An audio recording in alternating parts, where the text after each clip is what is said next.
जो स्त्री पुरुष सदा आदर पूर्वक इसे सुनते हैं वे ही इस सुंदर मानस के अधिकारी अर्थात उत्तम देवता हैं। जय श्री राम। क्या बोला रामचरितमानस में कि जो भी भगत सदा आदर पूर्वक इसे सुनते हैं वे ही इस सुंदर मानस के अधिकारी अर्थात उत्तम देवता हैं। जय श्री राम। राम नाम में तो है ही वही पावर कि जो राम नाम जिसके हृदय में एक बार समा गया तो किसी चीज की कमी नहीं, उसका यश चारों दिशाओं में, उसकी ख्याति कभी कम हो ही नहीं सकती है। स्पिरिचुअल मोटिवेशन, धार्मिक कथाएं, भजन,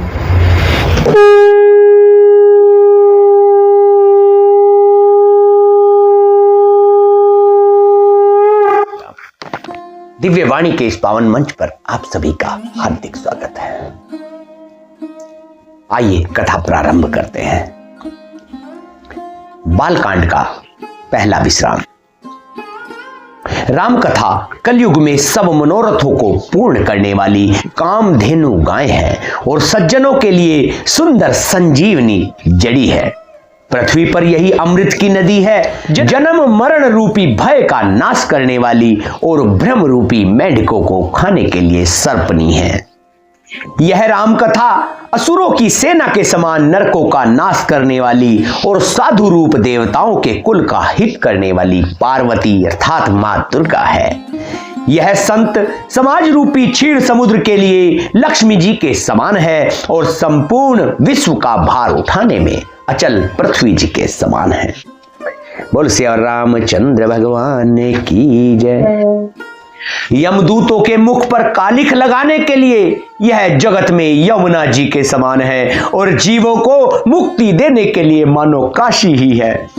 यह श्री राम जी को पवित्र तुलसी के समान प्रिय है और तुलसीदास के लिए हुलसी अर्थात तुलसीदास जी की माता के समान हृदय से हित करने वाली है। यह राम कथा शिव जी को नर्मदा के समान प्यारी है। यह सब सिद्धियों की तथा सुख संपत्ति की राशि है। सद्गुण रूपी देवताओं के उत्पन्न और पालन पोषण करने के लिए माता अद्वितीय के समान है। श्री रघुनाथ जी की भक्ति और प्रेम की परम सीमा सी है। राम कथा मंदाकिनी चित्रकूट चित चारु तुलसी सुभग स्नेह बन सिय रघुवीर बिहारु सियावर राम। जय जय राम मेरे प्रभु राम, जय जय राम मेरे मन बसियो श्री सीताराम। रामचरित चिंतामणि चारु संसुमति सुभंग सिंगारु। जय मंगल गुण ग्राम राम के दानी मुक्ति धन धर्म धाम के। सतगुरु ज्ञान विराग जोग के विबुध वैद भव भीम रोग के। जननी जनक सिय राम प्रेम के बीज सकल व्रत धर्म नेम के। तुलसीदास जी कहते हैं कि राम कथा मंदाकिनी नदी है अर्थात सुंदर निर्मल चित्रकूट है और सुंदर स्नेही वन है जिसमें सीताराम जी विहार करते हैं। श्री राम जी का चरित्र सुंदर चिंतामणि है और संतों की सुबुद्धि रूपी स्त्री का सुंदर श्रृंगार है। श्री रामचंद्र जी के गुण समूह जगत का कल्याण करने वाले और मुक्ति धन धर्म और परम धाम के देने वाले हैं। ज्ञान वैराग्य और योग के लिए सद्गुरु हैं और संसार रूपी भयंकर रोग का नाश करने के लिए देवताओं के वैद अश्विनी कुमार के समान हैं। ये श्री सीताराम जी के प्रेम के उत्पन्न करने के लिए माता पिता हैं और संपूर्ण व्रत धर्म और नियम के बीज हैं। पाप संताप और शोक का नाश करने वाले तथा इस लोक और परलोक के प्रिय पालन करने वाले हैं। विचार ज्ञान रूपी राजा के शूरवीर मंत्री और लोभ रूपी अपार समुद्र के सोखने के लिए अगस्त्य मुनि है। जैसे अगस्त्य मुनि समुद्र को पी गए थे ऐसे ही शोक का नाश करने वाले हैं। ये जो कथा है ये भक्तों कल्याण करने वाली है। भक्तों के मन रूपी वन में बसने वाले काम क्रोध और कलयुग के पाप रूपी हाथियों के मारने के लिए सिंह के बच्चे हैं। शिव जी के पूज्य और प्रियतम अतिथि हैं और दरिद्रता रूपी दवानल के बुझाने के लिए कामना पूर्ण करने वाले मेघ हैं। विषय रूपी सांप का जहर उतारने के लिए मंत्र और महामणि है। मनोवांछित वस्तु देने में श्रेष्ठ कल्प वृक्ष के समान है और सेवा करने में हरिहर के समान सुलभ और सुख देने वाले हैं। सुख विरूपी शरद ऋतु के मन रूपी आकाश को सुशोभित करने के लिए तारागण के समान और श्री राम जी के भक्तों के तो जीवन धन ही है। संपूर्ण पुण्यों के फल महान भोगों के समान है। जगत का छल रहित हित करने में साधु संतों के समान है। सेवकों के मन रूपी मानस सरोवर के लिए हंस के समान और पवित्र गंग करने में गंगा जी अर्थात तरंग मालाओं के समान है। श्री राम जी के गुणों के समूह कुमार्ग, कुतर्क, कुचाल और कलयुग के कपट, दंभ और पाखंड जलाने के लिए वैसे ही हैं जैसे ईंधन के लिए प्रचंड अग्नि। रामचरित्र पूर्णिमा के चंद्रमा के किरणों के समान सभी को सुख देने वाले हैं भक्तों, परंतु सज्जन रूपी कुमुदनी और चकोर के चित्त के लिए तो विशेष हितकारी और महान लाभदायक है। जय श्री राम। जिस प्रकार श्री पार्वती जी ने श्री शिव जी से प्रसन्न किया और जिस प्रकार से श्री शिव जी ने विस्तार से उसका उत्तर कहा, वह सब कारण मैं विचित्र कथा के रचना करके गाकर कहूंगा। जिसने यह कथा पहले न सुनी हो वह इसे सुनकर आश्चर्य न करे। जो ज्ञानी इस विचित्र कथा को सुनते हैं वह यह जानकर आश्चर्य नहीं करते कि संसार में राम कथा की कोई सीमा नहीं है। राम कथा अनंत है। उनके मन में ऐसा विश्वास रहता है नाना प्रकार से श्री रामचंद्र जी के अवतार हुए हैं और 100 करोड़ तथा अपार रामायण है। जय श्री राम। कल्प भेद के अनुसार श्री हरि के सुंदर चरित्रों को मुनीश्वरों ने अनेक प्रकार से गाया है। हृदय में ऐसा विचार कर संदेह न कीजिए और आदर सहित प्रेम से इस कथा को सुनिए भक्तों। जय श्री राम। श्री रामचंद्र जी अनंत हैं, उनके गुण भी अनंत हैं और उनकी कथाओं का विस्तार भी असीम है। अतः जिनके विचार निर्मल हैं वे इस कथा को सुनकर आश्चर्य नहीं मानेंगे। अर्थात जिसके अंदर राम नाम है वो आश्चर्य नहीं करेगा। सब प्रकार इस सब संदेह को दूर करके और श्री गुरु जी के चरण कमलों की रज को सिर पर धारण करके मैं पुनः हाथ जोड़कर सबकी विनती करता हूं जिससे कथा की रचना में कोई दोष स्पर्श न करने पावे। जय श्री राम। अब मैं आदर पूर्वक श्री शिव जी को सर नवाकर श्री रामचंद्र जी के गुणों की निर्मल कथा कहता हूं और सियावर रामचंद्र भगवान की जय। चैत्र मास की 9वीं तिथि मंगलवार को श्री अयोध्या जी में यह चरित्र प्रकाशित हुआ। जिस दिन श्री राम जी का जन्म होता है वेद कहते हैं कि उस दिन सारे तीर्थ वहां श्री अयोध्या जी में चले जाते हैं। असुर, नाग, पक्षी, मनुष्य, मुनि और देवता सब अयोध्या जी में आकर श्री रघुनाथ जी की सेवा करते हैं। बुद्धिमान लोग जन्म का महोत्सव मनाते हैं। अब घर घर मनाया जाता है श्री राम जन्म और श्री राम जी की सुंदर कीर्ति का गान करते हैं। इसलिए रामनवमी बहुत जरूरी है मनानी भक्तों। सज्जनों के बहुत से समूह उस दिन श्री सरयू जी के पवित्र जल में स्नान करते हैं, जैसे गंगा स्नान करते हैं रामनवमी को, और हृदय में सुंदर श्याम शरीर श्री रघुनाथ जी का ध्यान करके उनके नाम का जप करते हैं। वेद पुराण कहते हैं कि श्री सरयू जी का दर्शन, स्पर्श, स्नान और जलपान पापों को हर लेता है। यह नदी बड़ी ही पवित्र है, इसकी महिमा अनंत है, जिसे विमल बुद्धि वाली सरस्वती जी भी नहीं कह सकती। यह शोभायमान अयोध्यापुरी श्री रामचंद्र जी के परम धाम को देने वाली है। अगर किसी भक्त पे समय नहीं है, किसी भक्त पे धन नहीं है, सामर्थ्य नहीं है गंगा जी में स्नान करने की रामनवमी के दिन या स्नान के किसी भी पर्व में जो महत्वता है, तो अपने घर में ही गंगा जल डाल करके स्नान कर सकता है, क्योंकि इसमें कहा है कि स्पर्श, दर्शन, स्नान और जलपान। तो घर में जलपान भी हो सकता है, स्नान भी गंगा जल डाल के हो सकता है, स्पर्श भी हो सकता है और दर्शन भी मां के हो सकते हैं। जय श्री राम। यह शोभायमान अयोध्यापुरी श्री रामचंद्र जी के परम धाम की देने वाली है, सब लोकों में प्रसिद्ध है और अत्यंत पवित्र है। जगत में अंडज, स्वेदज, उदिज और जरायुज 4 खानी प्रकार के अनंत जीव हैं। इनमें से जो कोई भी अयोध्या जी में शरीर छोड़ते हैं वे फिर संसार में नहीं आते, अर्थात जन्म मृत्यु के चक्कर से छूटकर भगवान के परम धाम में निवास करते हैं।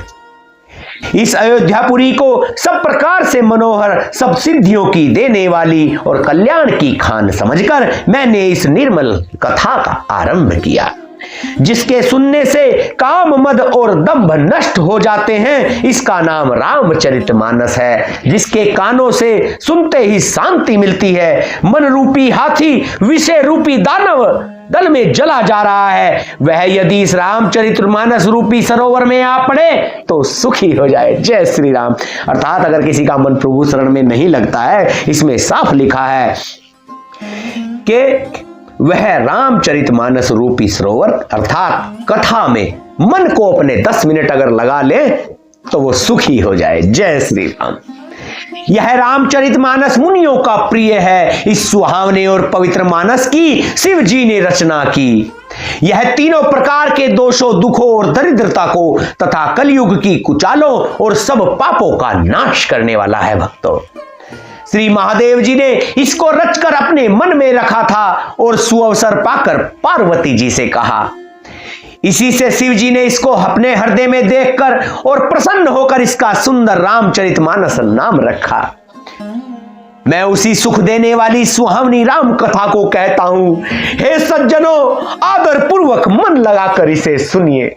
जय श्री राम।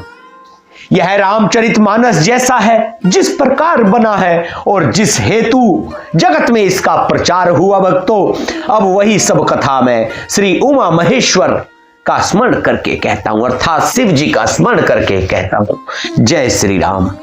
श्री शिव जी की कृपा से उसके हृदय में सुंदर बुद्धि का विकास हुआ, जिससे यह तुलसीदास श्री रामचरितमानस का कवि हुआ। जय श्री राम। अपनी बुद्धि के अनुसार तो वह इसे मनोहर ही बनाता है, किंतु फिर भी हे सज्जनों, सुंदर चित्त से इसे सुनकर आप सुधार लीजिए। जय श्री राम। सुंदर सात्विक बुद्धि भूमि है, हृदय ही उसमें गहरा स्थान है। वेद पुराण समुद्र हैं और साधु संत मेघ हैं। वे साधु रूपी मेघ श्री राम जी के सुयस रूपी सुंदर, मनोहर, मधुर और मंगलकारी जल की वर्षा करते हैं। रामचरितमानस के लिए कहा गया है कि कितनी बार भी सुनो और कितनी बार सुनाओ, मन की प्यास बुझे न बुझाए। कहत सुनत आए, कहत सुनत आए, अखियों से पानी, राम कहानी सुनो भाई, राम कहानी, राम कहानी सुनो भाई, राम कहानी। सगुण लीला का जो विस्तार से वर्णन करते हैं, वही राम सुयस रूपी जल की निर्मलता है, जो मल का नाश करती है, और जिस प्रेम भक्ति का वर्णन नहीं किया जा सकता, वही इस जल की मधुरता और सुंदर शीतलता है। वह राम सुयस रूपी जल सत्कर्म रूपी धान के लिए हितकर है, और श्री राम जी के भक्तों का तो जीवन ही है। वह पवित्र जल बुद्धि रूपी पृथ्वी पर गिर गया और सिमटकर सुहावने कान रूपी मार्ग से चला, और मानस हृदय रूपी श्रेष्ठ स्थानों में भरकर वहीं स्थिर हो गया, और वहीं पुराना होकर सुंदर, रुचिकर, शीतल और सुखदायी हो गया। राम का सुयस रूपी जल, राम की जो नाम की महिमा है, ये उसके बारे में कहा है भक्तों कि ये अपने जो कर्म हैं उनके ध्यान के लिए हितकर है, यानी कि और ज्यादा कर्मों को सुधारता है, और श्री राम जी के भक्तों का तो जीवन ही है। वह पवित्र जल बुद्धि रूपी पृथ्वी पर गिरा, अर्थात अगर आपकी बुद्धि पर वो गिरा और सिमटकर सुहावने कान रूपी मार्ग से चला, और मानस हृदय रूपी श्रेष्ठ स्थानों में भरकर, हृदय में भरकर वहीं स्थिर हो गया, और वहीं पुराना होकर क्या बनेगा? सुंदर, रुचिकर, शीतल और सुखदायी। जय श्री राम भक्तों। इस कथा में बुद्धि से विचार कर जो 4 अत्यंत सुंदर और उत्तम संवाद भुसुंडी, गरुड़, शिव, पार्वती और याज्ञवल्क्य, भरद्वाज मुनि और तुलसीदास और संत रचे हैं, वही इस पवित्र और सुंदर सरोवर के 4 मनोहर घाट हैं। 7 कांड ही इस मानस सरोवर की सुंदर 7 सीढ़ियां हैं, जिनको ज्ञान रूपी नेत्रों से देखते ही मन प्रसन्न हो जाता है। श्री रघुनाथ जी की निर्गुण प्राकृतिक गुणों से अतीत और निर्बाध एक रस महिमा का जो वर्णन किया जाएगा, वही इस सुंदर जल की अथाह गहराई है। श्री रामचंद्र जी और सीता जी का यश अमृत के समान जल है। इसमें जो उपमाएं दी गई हैं, वही तरंगों का मनोहर विलास है। सुंदर चौपाइयां ही इसमें घनी फैली हुई कमलिनी हैं और कविता की युक्तियां सुंदर मणि अर्थात मोती उत्पन्न करने वाली सुहावनी सीपियां हैं। जय श्री राम। जो सुंदर छंद, सोरठे और दोहे हैं, वही इसमें बहुरंगे कमलों के समूह सुशोभित हैं। अनुपम अर्थ, ऊंचे भाव और सुंदर भाषा ही प्राग है, मकरंद और सुगंध है। सत्कर्मों पुण्यों के पुंज भोरों की सुंदर पंक्तियां हैं। सत्कर्मों पुण्यों के पुंज भोरों की सुंदर पंक्तियां हैं। ज्ञान, वैराग्य और विचार हंस हैं। कविता की ध्वनि, वक्रोक्ति, गुण और जाति ही अनेक प्रकार की मनोहर मछलियां हैं। अर्थ, धर्म, काम, मोक्ष, ये चारों ज्ञान विज्ञान का विचार के कहना, काव्य के 9 रस, जप, तप, योग और वैराग्य के प्रसंग, ये सब इस सरोवर के सुंदर जलचर जीव हैं। सुकृति पुण्यात्मा जनों के, साधुओं के और राम नाम के गुणों का गान ही विचित्र जल पक्षियों के समान है। संतों की सभा ही इस सरोवर के चारों ओर अमराई अर्थात आम की बगीचियां हैं और श्रद्धा वसंत ऋतु के समान कही गई हैं।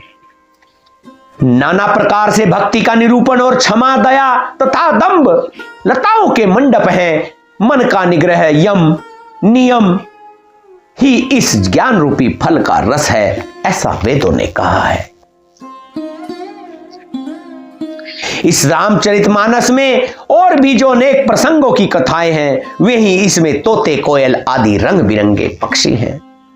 कथा में जो रोमांच होता है, वही वाटिका, बाग और वन है, और जो सुख होता है भक्तों, वही सुंदर पक्षियों का विहार है। निर्मल मन ही माली है, जो प्रेम रूपी जल से सुंदर नेत्रों द्वारा उनको सींचता है। जो लोग इस चरित्र को सावधानी से गाते हैं, वे ही इस तालाब के चतुर रखवाले हैं, और जो स्त्री पुरुष सदा आदर पूर्वक इसे सुनते हैं भक्तों, जो स्त्री पुरुष सदा आदर पूर्वक इसे सुनते हैं, वे ही इस सुंदर मानस के अधिकारी अर्थात उत्तम देवता हैं। जय श्री राम। क्या बोला रामचरितमानस में कि जो भी भगत सदा आदर पूर्वक इसे सुनते हैं, वे ही इस सुंदर मानस के अधिकारी अर्थात उत्तम देवता हैं। जय श्री राम। राम नाम में तो है ही वही पावर कि जो राम नाम जिसके हृदय में एक बार समा गया, तो किसी चीज की कमी नहीं, उसका यश चारों दिशाओं में, उसकी ख्याति कभी कम हो ही नहीं सकती है। जो अति दुष्ट और विषयी हैं, वे अभागे, बगले और कौवे हैं, जो इस सरोवर के समीप नहीं जाते, क्योंकि यहां इस मानस सरोवर में घोंगे, मेंढक और सेवार के समान विषय रस की नाना कथाएं नहीं है। जय श्री राम। इसी कारण बेचारे कौवे और बगले रूपी विषयी लोग यहां आते हुए हृदय में हार मान जाते हैं, क्योंकि सोचते तो सब हैं कि चलो मैं रामायण पढ़ूंगा या रामायण सुनूंगा या राम का नाम जपूंगा, मैं कल से पूजा पाठ करूंगा, लेकिन जो कौवे और बगले रूपी विषयी लोग हैं, यहां आते हुए हृदय में हार मान जाते हैं, क्योंकि इस सरोवर तक आने में कठिनाइयां बहुत हैं। और अगर राम नाम जब उतरे पारा, कलयुग केवल नाम आधारा, सुमिर सुमिर जग उतर ही पारा, और जिसने राम नाम सुमर लिया उसके लिए सब कुछ आसान है भक्तों। जय श्री राम। बहुत छोटी सी चीज है, एक कहने के लिए छोटी है, लेकिन राम नाम तो परमात्मा भी नहीं जानते कि इसकी महिमा कितनी है। जय श्री राम। श्री राम जी की कृपा बिना यहां नहीं आया जाता। तो राम जी की अगर आज आप ये कथा सुन रहे हैं भक्तों, तो आप पर राम जी की कथा, राम जी की कृपा बहुत है, अपार है मेरे भक्तों। अपार है मेरे भाइयों। राम जी की कृपा बिना भक्तों ना ही श्रोता सुन सकता है और ना ही वक्ता गा सकता है। जय श्री राम। घोर कुसंग ही भयानक बुरा रास्ता है, उन कुसंगियों के वचन ही बांग सिंह और सांप है। घर के कामकाज और गृहस्थी के भांति भांति के जंजाल ही अत्यंत दुर्गम बड़े बड़े पहाड़ हैं। इनको पार करना नामुमकिन नहीं, मुश्किल, बहुत मुश्किल है, नामुमकिन है। लेकिन सुमर सुमर उतर ही पारा। तो स्वयं सिर्फ एक राम नाम हृदय में बसा लीजिए, प्रेम करिए प्रभु से, तो आपके लिए कोई पहाड़ नहीं है, आपके लिए कोई रास्ते में कांटे नहीं है। प्रभु पुष्प बिछा देंगे, हर मुश्किल को आसान बना देंगे, क्योंकि उनका वादा है कि राम नाम जीवन की हर मुश्किल को आसान बना देता है। जय श्री राम। मोहम्मद और मान ही बहुत से बीहड़ वन हैं और नाना प्रकार के कुतर्क ही भयानक नदियां हैं।